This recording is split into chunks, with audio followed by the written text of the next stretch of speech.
It's time now for a look at the latest in local news. In the news, David Bowen, founder of David's Clothing in Jesup, passed away Saturday at the age of 92. He began his retail life founding David's Clothing back in 1972 and branched out to several other locations. Celebration of his life services being held this morning at 11 a.m. at the Jesup Church of God with Pastor Scott Hatton officiating. Family will receive friends of the church this morning from 10 to 11 a.m. A private graveside service will follow at 3 p.m. in the Green Lawn Cemetery in Waycross, Georgia. Survivors are his loving wife of 74 years, Loretta Dixon Bowen of Jesup, daughters Teresa Norman Williamson of Dothan, Alabama, Janerick Faircloth of Jesup, son Laird Suzanne Bowen of Jesup, sister Shirley Bennett of Mershon, two brothers Buddy Wanda Bowen of Blackshear, Danny Diane Bowen of Fernandina Beach, Florida, two sisters-in-law Naomi Bowen and Lavon Thomas of Waycross, 10 grandchildren, 18 great-grandchildren, and several nieces and nephews. In lieu of flowers, memorial should be made to the Jesup Church of God's Missions, P.O. Box 185, Jesup, Georgia 31598. Reinhardt and Sons Funeral Home in charge of all the arrangements. Again, David Bowen passing away Saturday at the age of 92. Again, that celebration of his life service is taking place this morning at 11 a.m. at Jesup Church of God.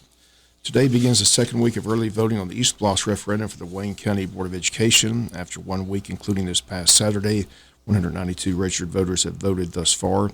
On Friday, 35 people voted. Saturday, 16. Early voting runs for 2 more weeks from 8 a.m. to 5 p.m. at the Hall Richardson Recreation Center, located at 660 North 4th Street in Jesup. Once again, Saturday voting this Saturday, March the 11th from 9 a.m. to 5 p.m. Election date is Tuesday, March 21st. Early voting ends Friday, March 17th, which is St. Patrick's Day. The Board of Education hoping the East Bloss passes. It's projected to raise $30 million over a 5-year period. Current East Bloss ends in June of 2024, so the vote to renew the East Bloss taking place this year.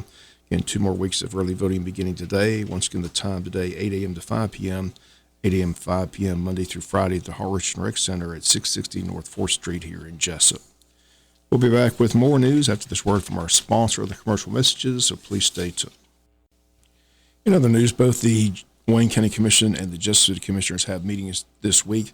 The Wayne County Commissioners meet today at 6 p.m. at the County Commissioners Meeting Room. On the agenda under presentations and announcements, Donnie Ray on hand with the Hazardous Mitigation Plan and Evacuation Zones.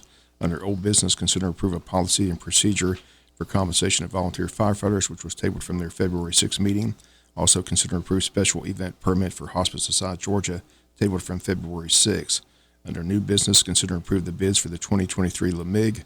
Consider approve clarifying number of employees for EMS. Consider approve dates for boat races at Lake Grace. Consider approve a land purchase. Discussion of Piney Grove Community Center and Mount Pleasant Community Center. Consider approve appointing 2 commissioners to negotiate SPLOST with other municipalities. Consider approve appointing 2 county representatives on the Homeless Task Force. Consider approve amending the 2022 budget. Consider approve amendment to Powerline Road Closure Agreement. And consider approve resolution for 401A Senior Management Defined Contribution Plan. Items with the administrator, items with the commissioners, executive session, discuss personnel, all that tonight at 6 p.m.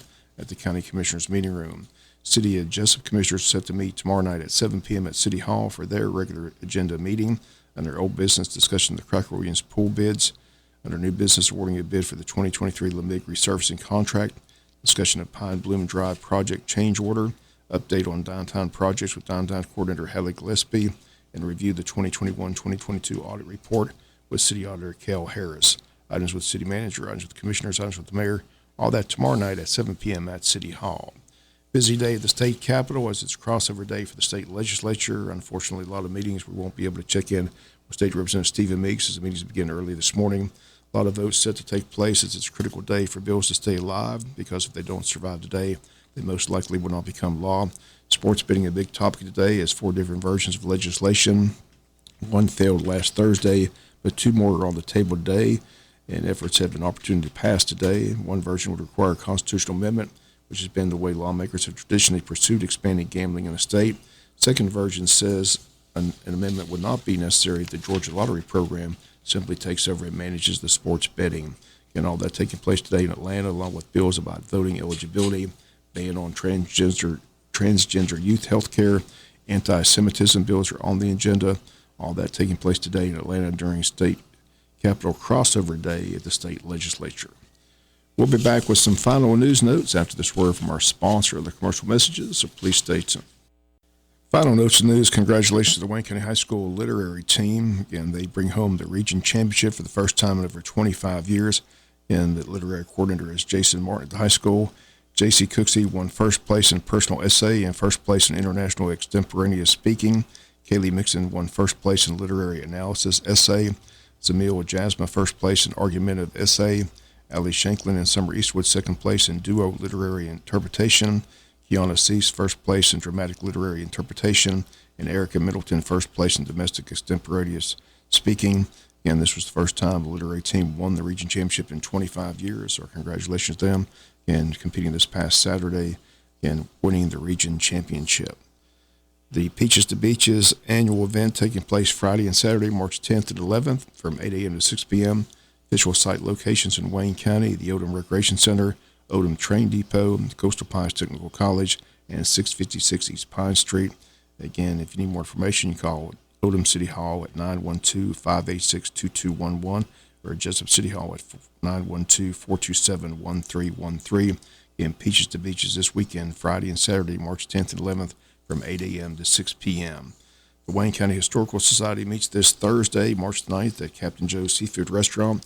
Guest speaker for the evening will be Riley Lee, Sacred Harp singing leader for the Hoboken Sacred Harps.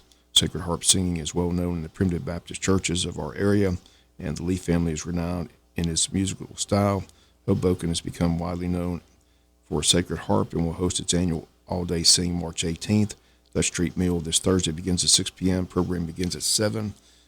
All members are welcome. Visitors welcomed as well. And again, the Wayne County Historical Society meeting this Thursday, March 9th at Captain Joe's Seafood Restaurant. That's going to do it for latest in local news. Sports comes your way in a few minutes. Bob Morgan, have a great day.